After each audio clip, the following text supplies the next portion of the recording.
Hello दोस्तों, आज हम लोग गुप्तोत्तर काल व पूर्व मध्य काल के विषय में समझने का प्रयास करेंगे, जिसके अंतर्गत कुछ तथ्य हैं। भारत के राजनीतिक इतिहास में गुप्त वंश के पतन के पश्चात विकेंद्रीकरण एवं क्षेत्रीयता की भावना का आविर्भाव हुआ।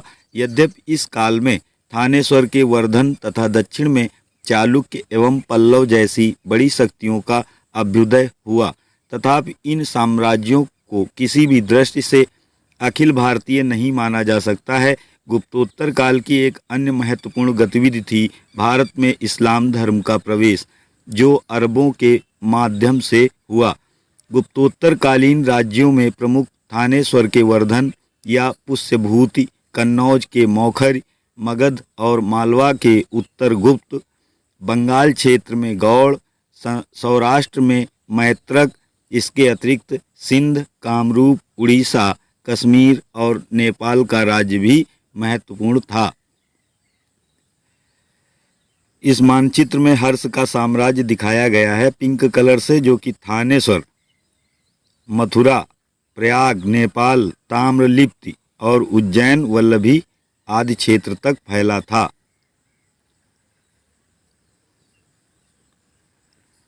अगला फैक्ट है ह्वेनसांग का विवरण से संबंधित, जो कि बहुत ही इम्पोर्टेंट है। हर्ष के शासनकाल का महत्व चीनी यात्री ह्वेनसांग के भ्रमण को लेकर भी है। नालंदा महाविहार अर्थात बौद्ध विश्वविद्यालय में पढ़ने के लिए और भारत से बौद्ध ग्रंथों को ले जाने के लिए वह 630 ईस्वी में भारत आया। भारत से वह 645 ईस्वी में चीन लौट गया। इस अवधि में उसने हर्ष के दरबार में कई वर्ष बिताए और भारत के प्रमुख नगरों, बौद्ध केंद्रों, स्तूपों और महावीर विहारों का भ्रमण किया। चीन लौटकर उसने पाश्चात्य संसार के लेख, जो कि सियूकी के नाम से प्रसिद्ध है, नामक पुस्तक में भारत के संदर्भ में विस्तृत विवरण दिया। किसने? ह्वेनसांग ने। इसने कौन सी रचना रची थी, कौन सी पुस्तक की रचना की थी? तो वो थी सियूकी। इम्पॉर्टेंट है। अगला है ह्वेनसांग के अनुसार हर्ष समस्त भारत का स्वामी था, जो प्रजा के हित में शासन करता था। सरकारी अधिकारी जनता का शोषण नहीं करते थे। राजा स्वयं प्रशासन का निरीक्षण करता था। यद्यपि अपराध के लिए मृत्युदंड नहीं दिया जाता था, परंतु गंभीर अपराधों के लिए अंग भंग की सजा दी जाती थी। डाकू सड़कों पर यात्रियों को लूटते थे। ह्वेनसांग स्वयं अनेक बार डाकुओं से अपने प्राणों की रक्षा बड़ी कठिनाई से कर सका था। समाज वर्ण और जाति प्रथा के आधार पर संगठित था। चारों वर्णों ब्राह्मण, क्षत्रिय, वैश्य, शूद्र में धार्मिक अनुष्ठान जनित पवित्रता थी। ब्राह्मण एवं क्षत्रिय लोग सादा जीवन व्यतीत करते थे, जबकि सामंतों और पुरोहितों का जीवन विलासमय था। ह्वेनसांग ने शूद्रों को कृषक कहा है। इसने मेहतर, चांडाल आदि अछूतों का भी जिक्र किया है, जो गांव से बाहर बसते थे और लहसुन प्याज खाते थे। अछूत लोग, चांडाल, मेहतर आदि नगर के बाहर रहते थे तथा नगर में प्रवेश करने से पहले जोर जोर से आवाज करते थे। जनसाधारण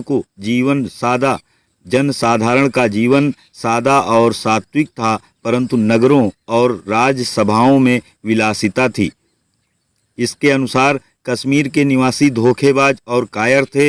मथुरा विद्वता और नैतिक आचरण के लिए विख्यात था। विदेशी भारत को ब्राह्मणों का देश समझते थे। ब्राह्मण धर्म अनेक शाखाओं में विभक्त था। सन्यासी समूचे देश का भ्रमण करते थे। वैष्णव और शैव धर्म के अतिरिक्त अन्य अनेक संप्रदाय भी थे। बालकों की शिक्षा 7 वर्ष की आयु से प्रारंभ होती थी। बौद्ध विहारों के अतिरिक्त गुरुकुलों में भी शिक्षा दी जाती थी। ह्वेनसांग के अनुसार वर्णमाला में 47 अक्षर होते थे। शिक्षा का विश्वविख्यात केंद्र उस समय नालंदा महाविहार था, जहां चीन, जापान, तिब्बत, श्रीलंका इत्यादि जगहों से विद्वान अध्ययन के लिए आते थे। वल्लभी शिक्षा का दूसरा विख्यात केंद्र था।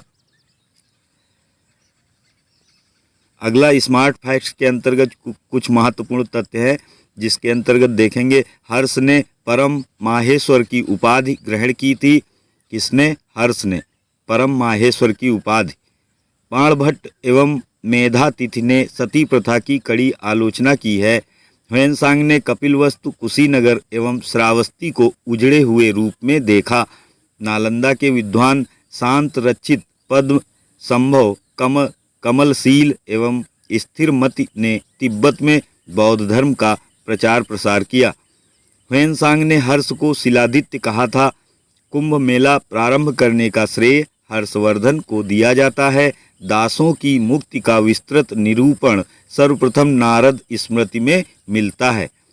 कायस्थों का सर्वप्रथम वर्णन याज्ञवल्क्य स्मृति में मिलता है। जाति के रूप में कायस्थों का प्रथम उल्लेख ओसनम स्मृति में मिलता है। हर्षचरित में आदिवासी कृषकों का उल्लेख है।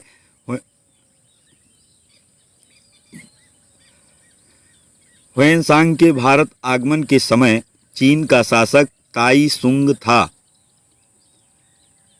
देवपाल के बाद पाल साम्राज्य में उत्तराधिकार का संघर्ष विग्रहपाल एवं शूरपाल के बीच हुआ। नारायणपाल, जो कि 854 से 915 ईस्वी तक इसका शासन था, इसने राज्य को पुनः संगठित किया। किसने? नारायणपाल ने। परंतु उसे गुर्जर प्रतिहारों और राष्ट्रकूटों से पराजित होना पड़ा। इसके बाद के शासक राज्यपाल गोपाल द्वितीय और विग्रहपाल द्वितीय के समय पालों की स्थिति कमजोर रही। महिपाल प्रथम, जिसका शासनकाल 988 से लेकर 1038 ईस्वी तक था, इसने पालों की शक्ति एवं प्रतिष्ठा को पुनः स्थापित किया। किसने? महिपाल प्रथम ने। बनगढ़ अभिलेख के अनुसार महिपाल ने पुनः अपने पूर्वजों के समस्त राज्य पर अधिकार कर लिया था। उसने न सिर्फ पालों की शक्ति पुनर्स्थापित की, बल्कि बनारस, सारनाथ, बोधगया तथा नालंदा में अनेक विहारों तथा मंदिरों का निर्माण एवं उनका जीर्णोद्धार कराया। इसके काल में राजेंद्र चोल ने बंगाल पर आक्रमण किया था, जिसमें महिपाल पराजित हो गया था। इसने बौद्ध भिक्षु अतिश के नेतृत्व में तिब्बत में एक धर्म प्रचारक सभा का आयोजन किया था। पाल वंश का पतन यहाँ देखेंगे, जिसमें महिपाल के बाद पाल वंश का पुनः पतन प्रारंभ हो गया। रामपाल, कुमारपाल एवं मदनपाल अयोग्य शासक थे। लामा तारानाथ ने संध्या कर नंदी द्वारा रचित रामपाल चरित के नायक रामपाल, जो कि 1077 से लेकर 1120 ईस्वी का इसका कार्यकाल रहा, को इस वंश का अंतिम शासक माना है। इसके शासनकाल में ही कैवर्तों का विद्रोह हुआ था, जिसका उल्लेख रामपाल चरित में मिलता है। रामपाल के बाद कुमारपाल, गोपाल तृतीय तथा मदनपाल ने लगभग 30 वर्ष तक शासन किया। बंगाल के पाल शासक बौद्ध धर्म तांत्रिक के अनुयायी थे। इन्होंने ऐसे समय में बौद्ध धर्म को संरक्षण दिया जब भारत में इसका पतन हो रहा था। राजपूतों की उत्पत्ति के विषय में यहाँ पे हम कुछ तथ्य देखेंगे, जिसके अंतर्गत है पहला, गुप्तोत्तर काल के दौरान महत्वपूर्ण परिवर्तन हुआ। वह था सामंतवाद का उद्भव, जिसने भारतीय इतिहास को प्राचीन से मध्यकाल में रूपांतरित किया। इस युग के इतिहास को राजपूत युगीन इतिहास भी कहा जाता है। इन राजपूतों की उत्पत्ति के विषय में भिन्न भिन्न मत प्रचलित हैं। कुछ विद्वान इसे भारत में रहने वाली एक जाति मानते हैं, तो कुछ अन्य इन्हें विदेशियों की संतान मानते हैं।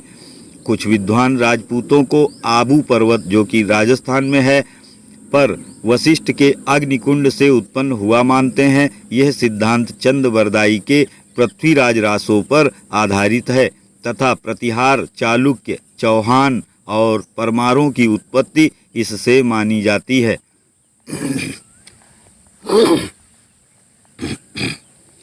अब हम यहाँ पे गोविंद चंद्र, जो कि 1114 से 1155 ईस्वी के मध्य इनका शासनकाल था, के विषय में समझेंगे। इस वंश का सर्वाधिक शक्तिशाली शासक था कौन? गोविंद चंद्र। उसने आधुनिक पश्चिमी बिहार से लेकर पश्चिमी उत्तर प्रदेश तक का समस्त भाग अपने अधीन करके कन्नौज के प्राचीन गौरव को पुनः स्थापित किया। उसने पालों से मगध जीता, तथा मालवा पर अधिकार कर लिया। वह स्वयं बड़ा विद्वान था। उसे उसके लेखों में विविध विद्या विचार वाचस्पति कहा गया है। उसका शांति एवं युद्ध मंत्री लक्ष्मीधर भी शास्त्रों एवं विधि का प्रकांड विद्वान था, जिसने कृत्य कल्पतरु कल्पद्रुम नामक ग्रंथ की रचना की थी, जो कानून की एक पुस्तक के रूप में जानी जाती है।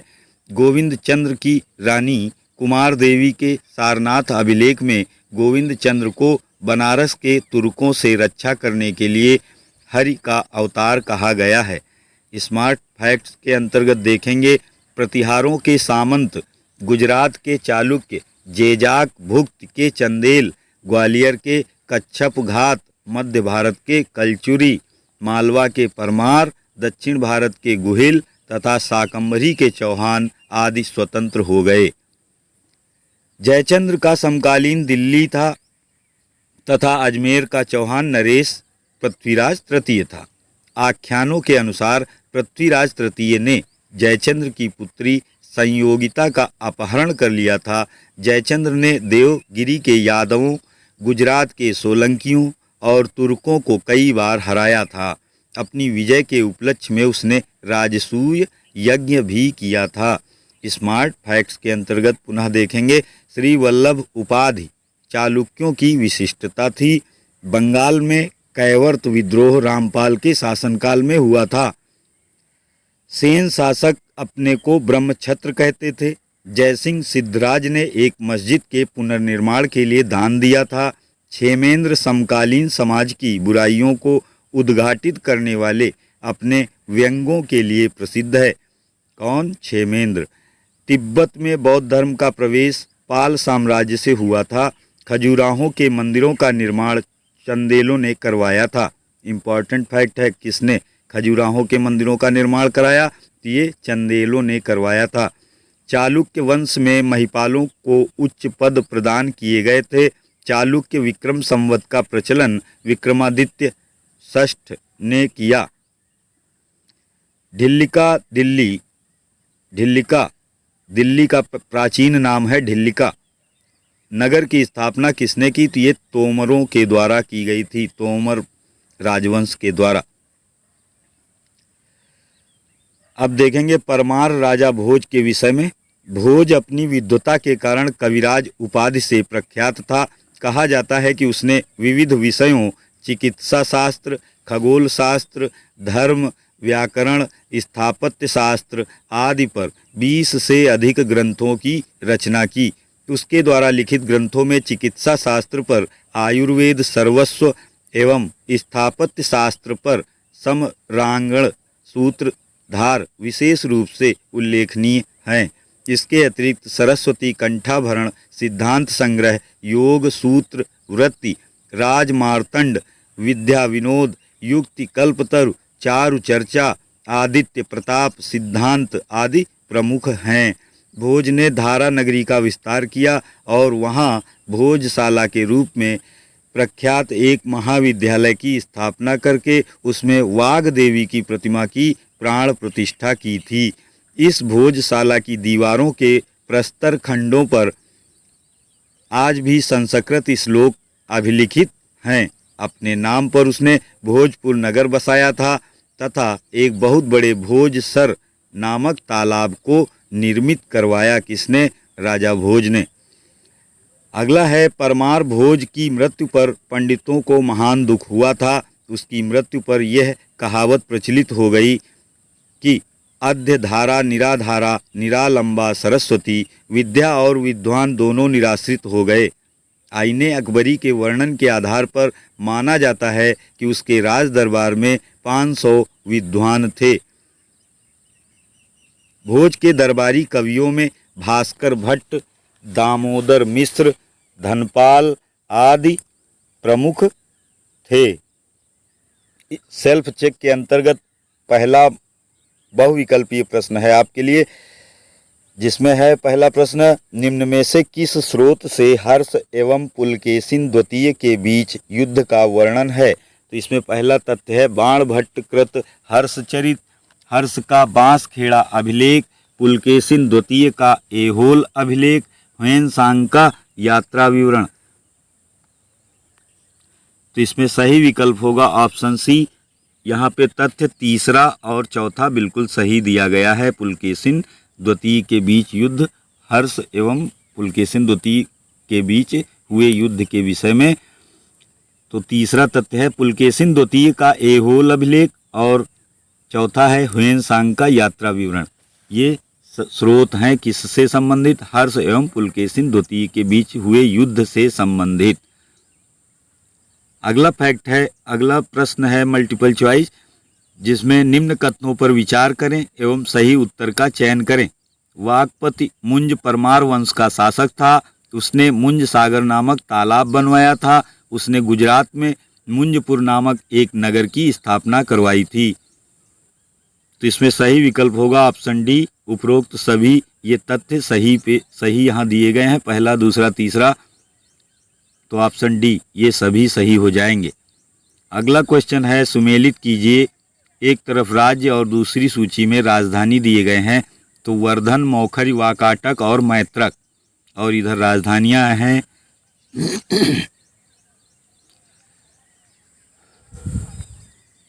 इसमें सुमेलन करना है।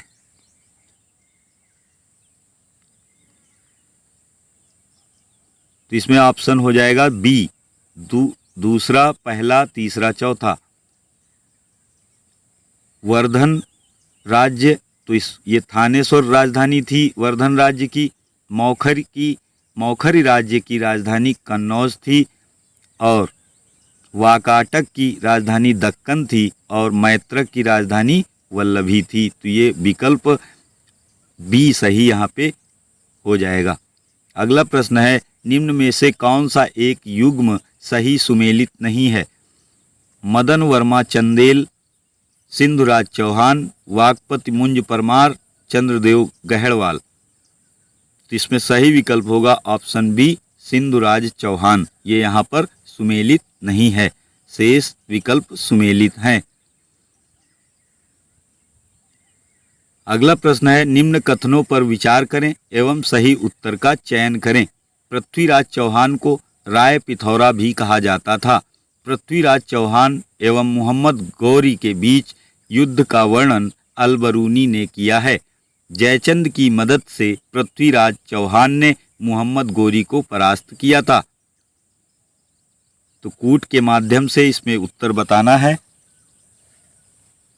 तो इसमें पहला विकल्प ऑप्शन ए बिल्कुल सही दिया गया है, शेष विकल्प यहाँ पे गलत दिए गए हैं। पहला विकल्प है पृथ्वीराज चौहान को राय पिथौरा भी कहा जाता था, ये तथ्य यहाँ पे सही दिया गया है। अगला प्रश्न है, पाल शासक गोपाल की ख्याति का मुख्य कारण क्या था? उसने पाल वंश की स्थापना की, कन्नौज पर अधिकार करने वाला प्रथम शासक, या प्रतिहार एवं राष्ट्रकूटों दोनों को पराजित किया, या वह जनता द्वारा निर्वाचित शासक था, ना कि आनुवंशिक आधार पर निर्धारित। तो यहाँ पे विकल्प डी बिल्कुल सही हो जाएगा कि वह जनता द्वारा निर्वाचित शासक था, ना कि आनुवंशिक आधार पर निर्धारित एक शासक।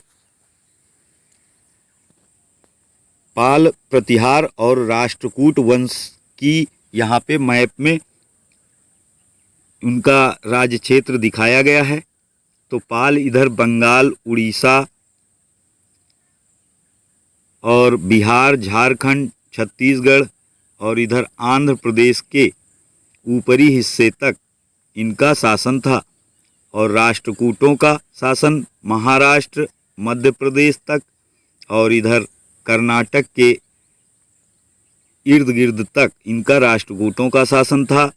गुर्जर प्रतिहार का शासन इनका पश्चिमी उत्तर प्रदेश, हरियाणा, दिल्ली, राजस्थान और ये पंजाब, इधर गुजरात, ये गुर्जर प्रतिहार का क्षेत्र था शासन का।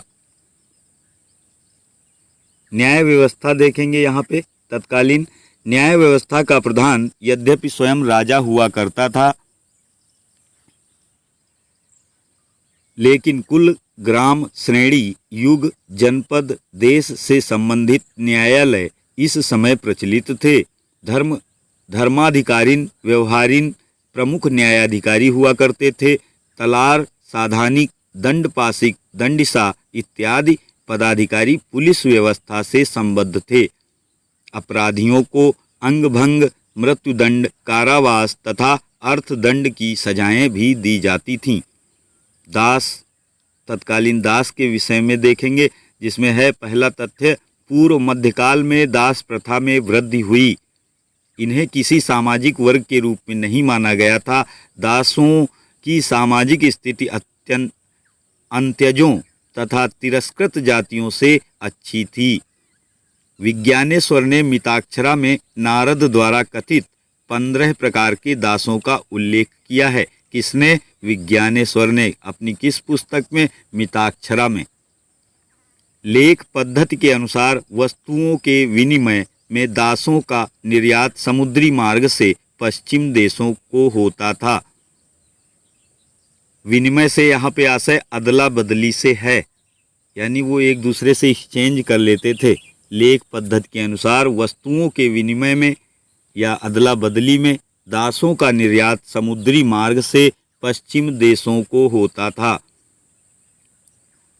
दास दासियों को दान में देने की प्रथा इस काल में बहुत प्रचलित हो गई थी। बौद्ध मठों और मंदिरों को दास दान के रूप में दिए जाते थे। विज्ञानेश्वर के अनुसार ऋण न चुका सकने के कारण ऋणी स्वयं को ऋणदाता का दास बना लेता था।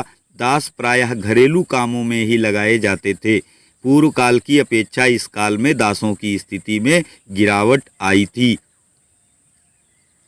उत्पादकता के दृष्टिकोण से भूमि का वर्गीकरण इस समय था, और इसमें ये पहला तथ्य है, वाहित।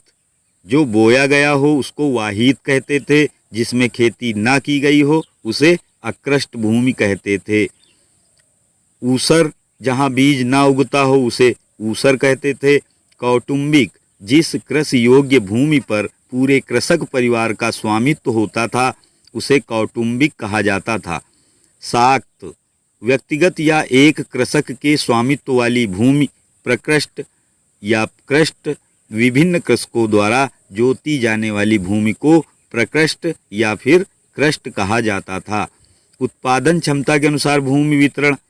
नारद स्मृति के अनुसार इस काल में उत्पादन क्षमता के अनुसार भूमि को 4 भागों में विभक्त किया गया था, जिसमें पहला भाग है उर्वर, दूसरा है बंजर जिसे इऋण की संज्ञा भी दी गई थी, और तीसरा है खिल, जो 3-4 साल तक बोई जाने वाली भूमि थी उसे खिल कहा जाता था। तथा एक थी, अंतिम थी मरुभूमि, इसे रेतीली भूमि भी कहते हैं। तो ये मरुभूमि, ये इसी 4 भागों में विभक्त की गई थी नारद स्मृति के अनुसार। उत्तर गुप्तकाल के प्रमुख टैक्स या कर। भाग, इसको उपज का हिस्सा या भूमि कर के नाम से जानते थे। भाग, भोग, ये फल, फूल, लकड़ी आदि उपहार स्वरूप राजा को प्रदान करना भोग कहलाता था। हिरण्य, नगद रूप में वसूल किया जाने वाला टैक्स था हिरण्य। और प्रत्यय, ये चुंगी नामक टैक्स था, इसको प्रत्यय कहते थे। और एक था कर, नियमित राजस्व। कर जो कि नियमित राजस्व लिया जाता था उसे कर की संज्ञा दी गई थी। उद्रंग, स्थायी किसानों पर लगाया जाने वाला कर अतिरिक्त कर था। कौन सा? उद्रंग। प्रस्थ, अधिकारियों का हिस्सा, सहयोग राशि जो ग्रामीणों द्वारा अधिकारियों को दी जाती थी उसको प्रस्थ कहते थे। प्रस्थ क्या है? एक प्रकार का टैक्स है। ऊपरी कर, अस्थायी कृषकों पर लगने वाला कर था, इसको अतिरिक्त कर में रखा गया था और इसे ऊपरी कर कहा जाता है, जो कि अस्थायी कृषकों पर लगाया जाता था। सेल्फ चेक के अंतर्गत हम यहाँ देखेंगे, जिसमें पहला फैक्ट है, पहला मल्टीपल चॉइस क्वेश्चन है।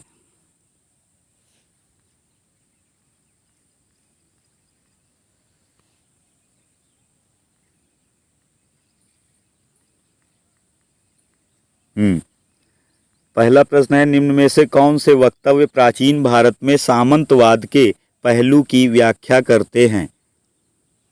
राजा अपने अधिकारियों को वेतन के स्थान पर भूमि अनुदान देता था।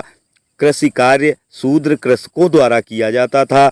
शक्तिशाली सामंतों के अपने उपसामंत भी होते थे। तो यहाँ पे बिंदु विकल्प कूट के माध्यम से उत्तर बताना है, तो इसमें सही विकल्प हो जाएगा ऑप्शन डी, ये सभी। यानी जो ये क्रमशः पहला, दूसरा और तीसरा तथ्य ये जो दिए गए हैं बिंदु, ये बिल्कुल सही दिए गए हैं। किससे संबंधित? प्राचीन भारत के सामंतवाद के पहलू की व्याख्या करते हैं ये तीनों, जिसके अंतर्गत पहला है राजा अपने अधिकारियों को वेतन के स्थान पर भूमि अनुदान देता था, बिल्कुल सही है। कृषि कार्य शूद्र कृषकों द्वारा किया जाता था, ये भी सही है। और शक्तिशाली सामंतों के अपने उप सामंत भी होते थे, ये भी यहाँ पे तथ्य सही दिया गया है।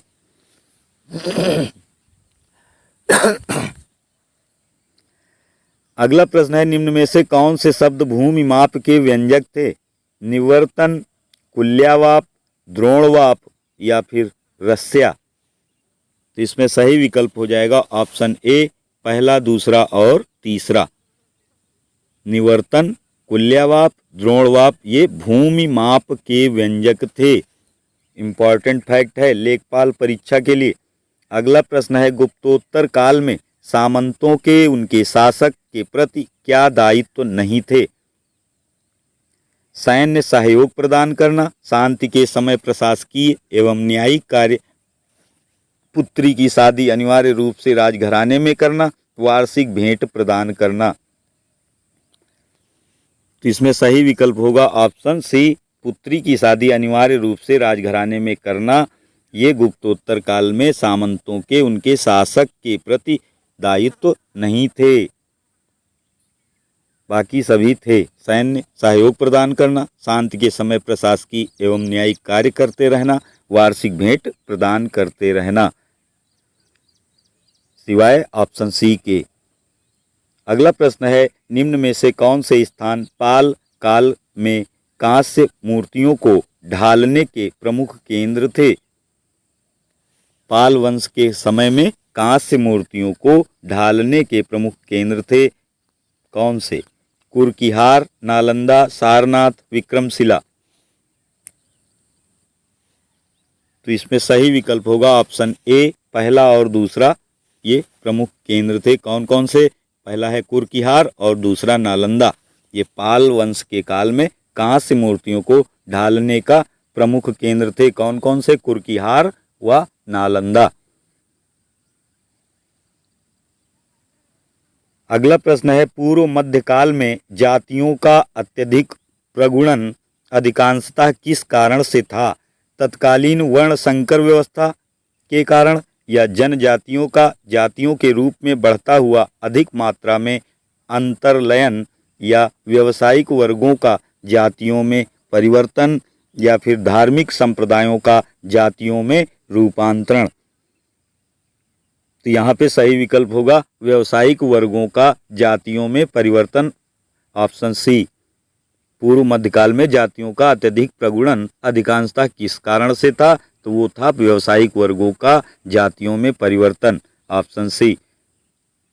अगला एवं अंतिम प्रश्न है इस मल्टीपल चॉइस का, जिसमें सुमेलित कीजिए से संबंधित है।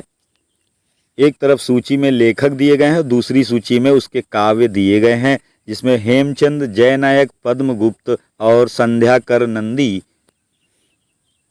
तो इसमें सही विकल्प हो जाएगा ऑप्शन ए, पहला, तीसरा, दूसरा, चौथा। हेमचंद, इनके द्वारा काव्य रचा गया था द्वयाश्रय काव्य, और जयनायक द्वारा पृथ्वीराज विषय, विजय जयानक द्वारा पृथ्वीराज विजय लिखी गई, और पद्मगुप्त द्वारा रची गई थी काव्य कौन सी? नव सहसांक चरित। नव सहसांक चरित किसके द्वारा? पद्मगुप्त के द्वारा। और अंतिम है संध्याकर नंदी के द्वारा ये रामचरित रचा गया था काव्य। अब हम यहाँ पे दक्षिण भारत के कुछ राज शासकों के विषय में समझेंगे। प्राचीन भारत के इतिहास के अंतर्गत, जिसमें दक्षिण भारत में महत्वपूर्ण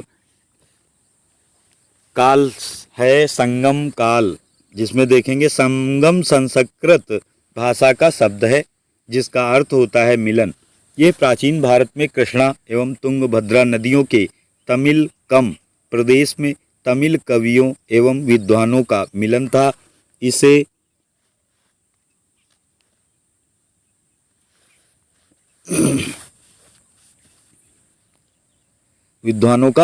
इसे पांड्य शासकों ने संरक्षण दिया था। ईसा की आरंभिक सदियों में तमिल परिषदों में संकलित साहित्य में पांड्य राजाओं का उल्लेख है, किंतु कोई क्रमबद्ध विवरण इसमें नहीं मिलता है। किसमें? संगम साहित्य में।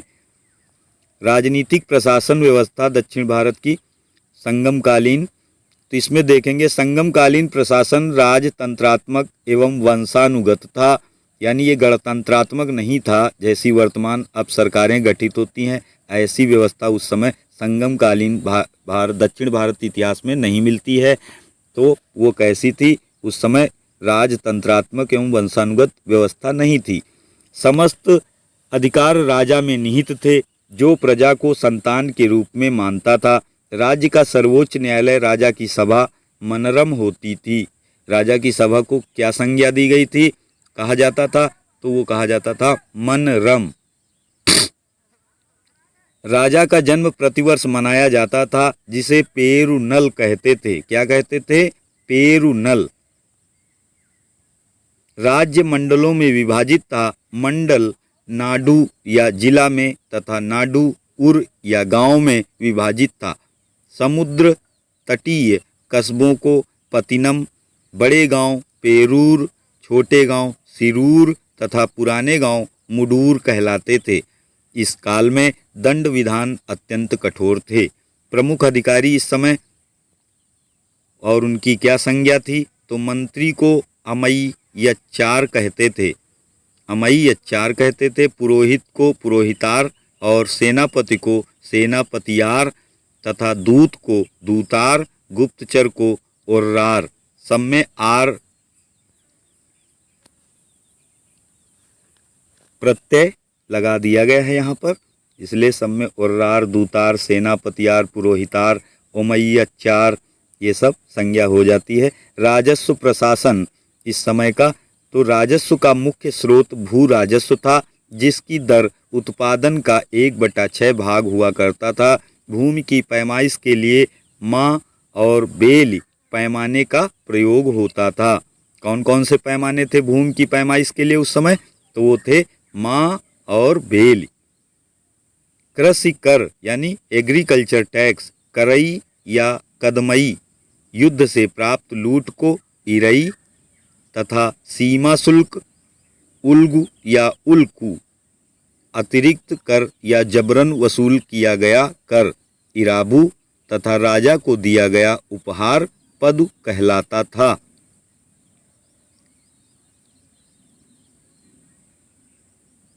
संगमकालीन शासकों के पास पेशेवर सैनिक होते थे। सेना प्रमुख को एनाड की उपाधि दी जाती थी। युद्ध में मारे गए सैनिकों की पाषाण मूर्तियां स्मारक स्वरूप बनाई जाती थीं, जिन पर उनके नाम और सफलताएं अंकित की जाती थीं। प्रमुख शब्दावली इस समय थी वेल्लालार, धनी किसान को वेल्लालार की संज्ञा दी जाती थी। उणवार को साधारण हलवाहा को उणवार कहा जाता था और भूमिहीन मजदूर को कड़ैसियर कहते थे। शासक वर्ग को अरसर कहा जाता था और रस्सी बनाने वाली जाति को पुलैयन कहते थे। मलवर डांका डालने वाले को मलवर की संज्ञा दी गई थी। एनियर को शिकारियों की जाति शिकारियों की जाति को एनियर कहते थे। गणिका ये परतियर के नाम से जानी जाती थी। रस्सी की चारपाई का निर्माता जो होता था तो उसे पुलैयन कहते थे। वणिक या व्यापारी वर्ग को वेनिगर कहते थे और नर्तकी जो नाच या डांस करने वाली महिलाएं होती थीं तो उसको कणिगैचर कहते थे। ब्राह्मण को अंडनर कहते थे और मजदूर कृषक वर्ग को वेलीर की संज्ञा दी गई थी।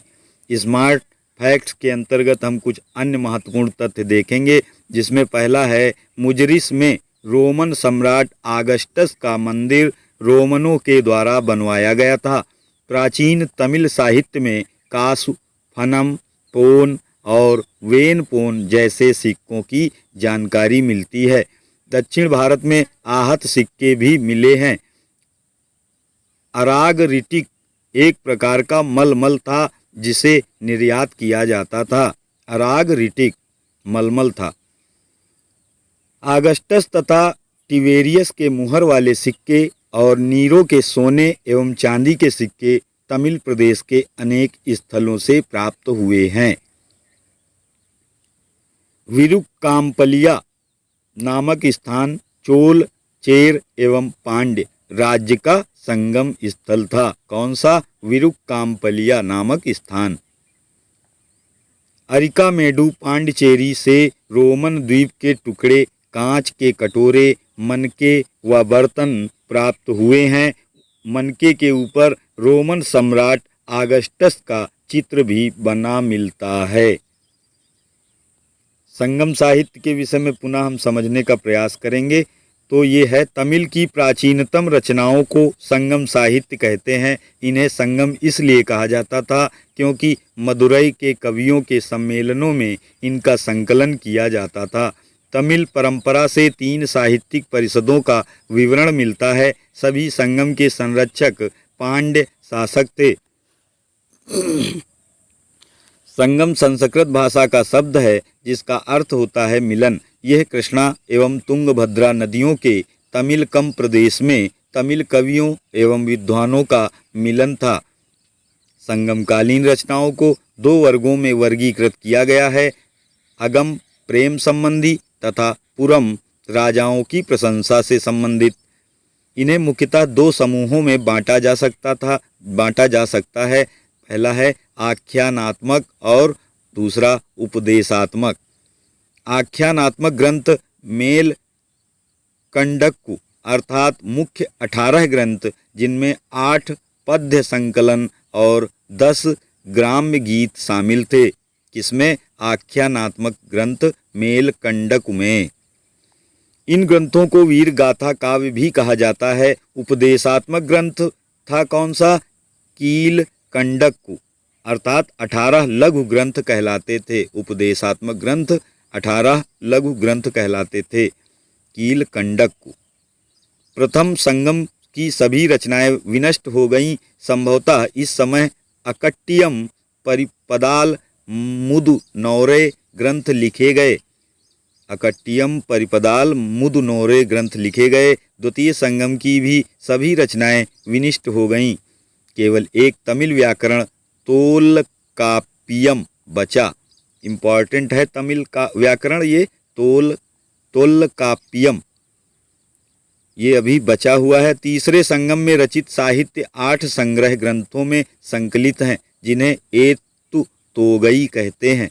8 ग्रंथ हैं नंडिनय, कुरुंथोकय, एन गुरुनूर किलार रचित और पदित पत्तु परिपादल करितोगई अहनानुरु रुद्र श्रमण रचित थे। ये किसके द्वारा रचित किए गए थे? रुद्र श्रमण के द्वारा।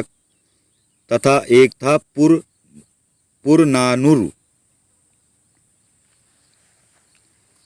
अगला है तिरुक्कुराल को तमिल साहित्य का बाइबिल कहा गया है। किसको? तिरुक्कुराल को तमिल साहित्य का बाइबिल, जिसे तिरुक्कुवल्लुवर ने लिखा।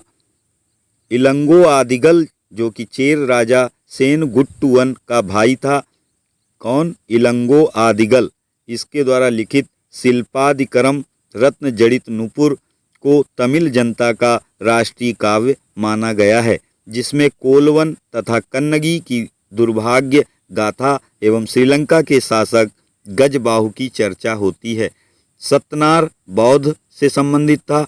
लिखित मणिमैखले में माधवी एवं कोवलन से उत्पन्न पुत्री मणिमैखले और राजकुमार उदय कुमारन के बीच प्रेम संबंधों की चर्चा है। और तिरुक्तदेवर जैन भिक्षु था। लिखित जीवक चिंतामणि में जीवक नामक योद्धा के अद्भुत कार्यों का वर्णन किया गया है। तोल्काप्पियम की रचना तोल्काप्पियर ने ही की है।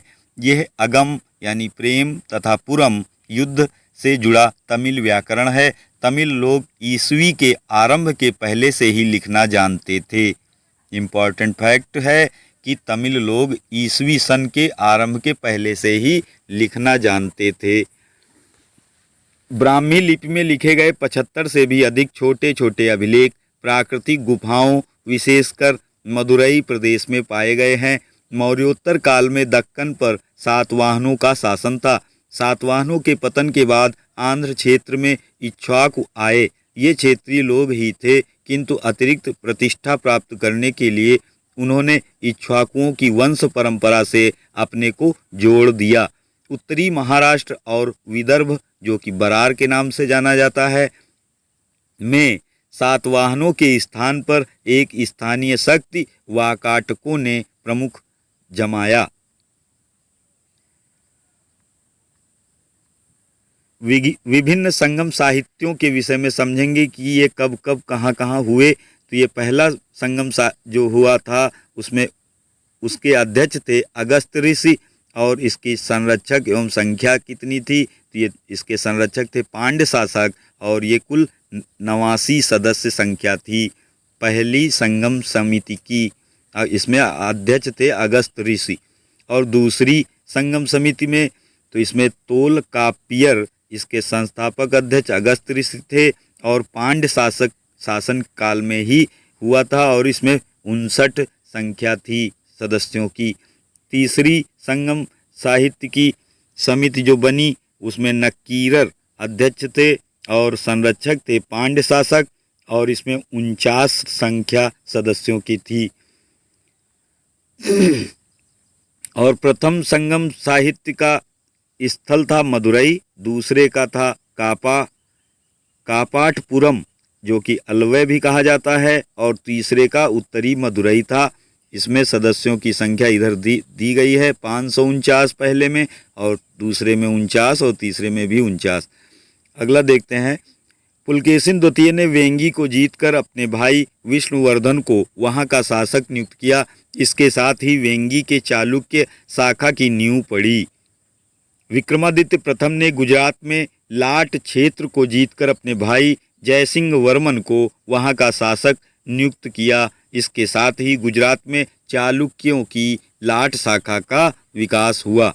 इष्ट तथ्य के अंतर्गत देखेंगे, राष्ट्रकूट शासक धार्मिक रूप से सहिष्णु थे। उन्होंने शैव, वैष्णव तथा जैन मतावलंबियों को संरक्षण दिया। राष्ट्रकूटों के सेनापति आदि जैन थे। राष्ट्रकूटों ने अपने राज्य में मुसलमान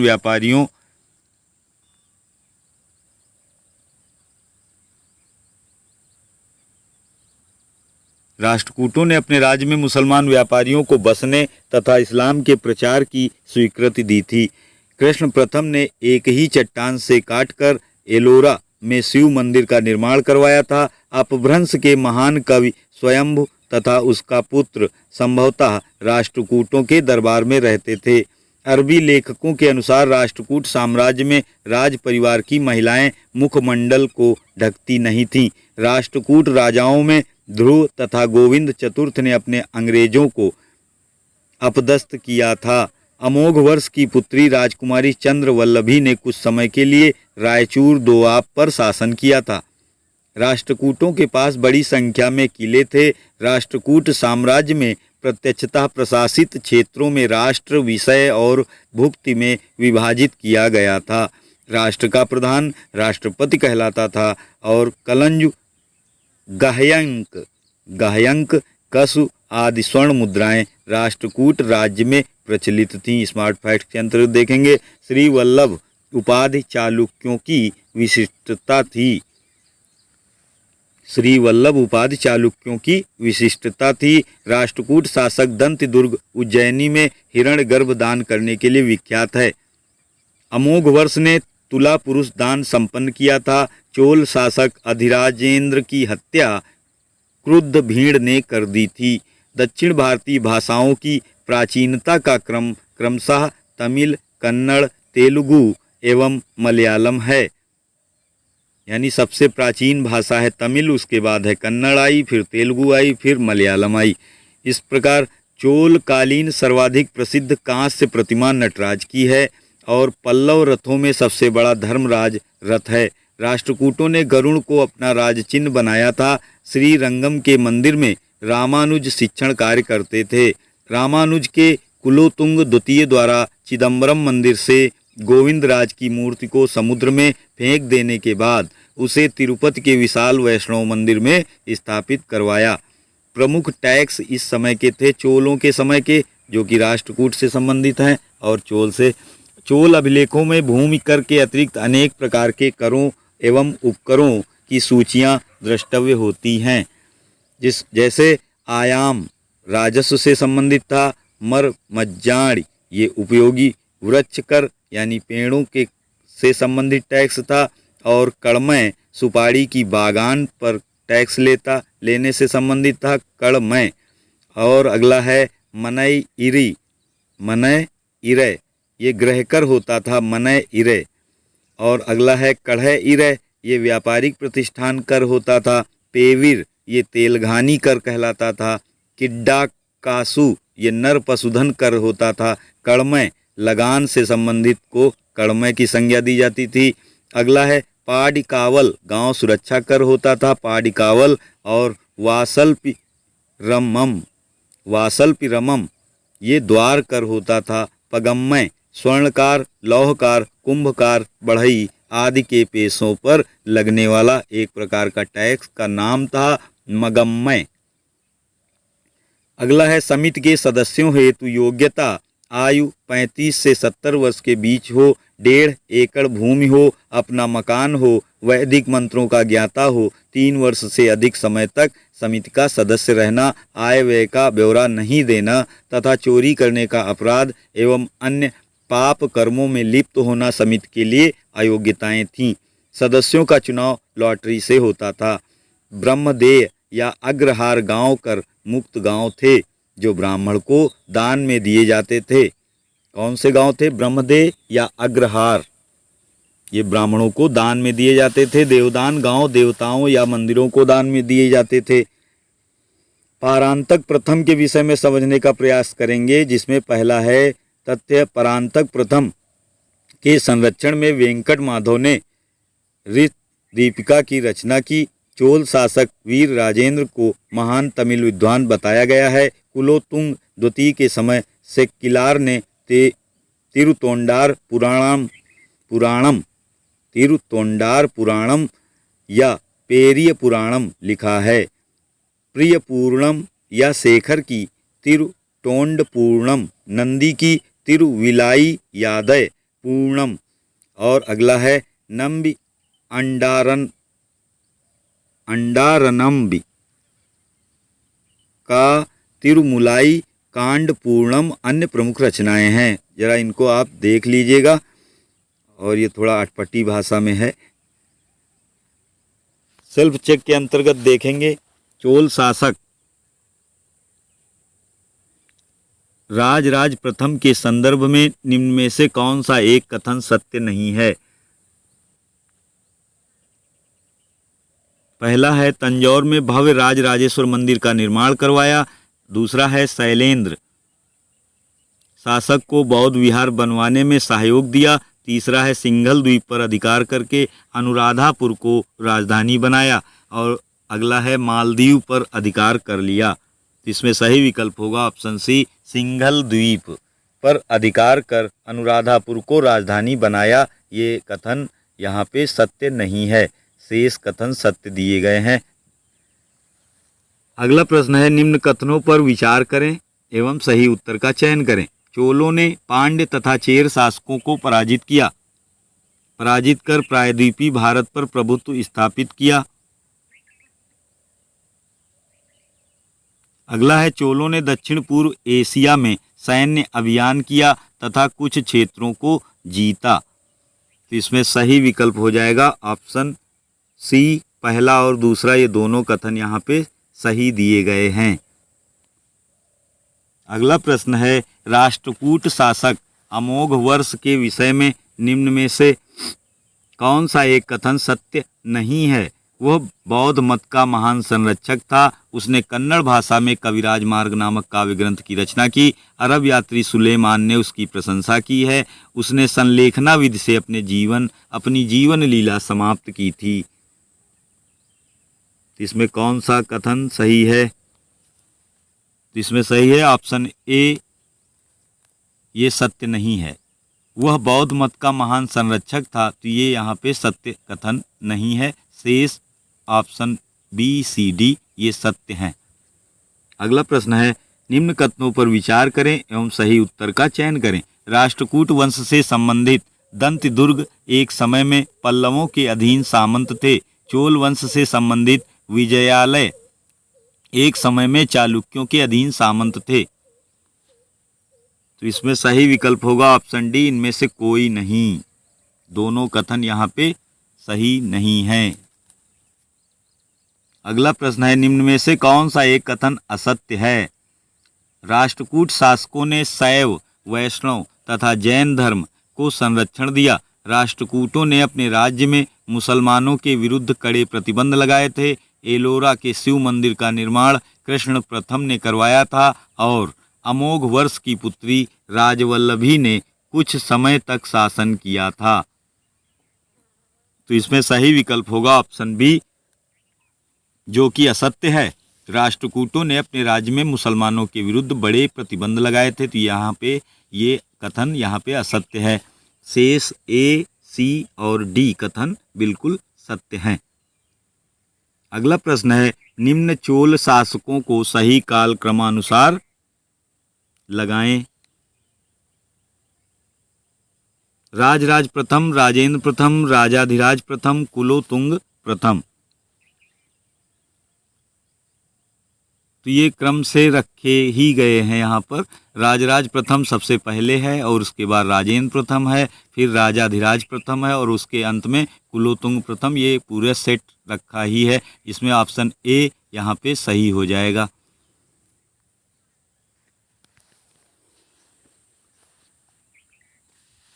यदि हमारा चैनल अभी तक आपने सब्सक्राइब न किया हो तो KDGS पॉइंट सब्सक्राइब कर लें और अपने मित्रों को भी शेयर कर दें, जिससे हमारे वीडियो की जानकारी उन तक और आप तक सब पहुंच सके। स्वस्थ रहें, मस्त रहें। धन्यवाद।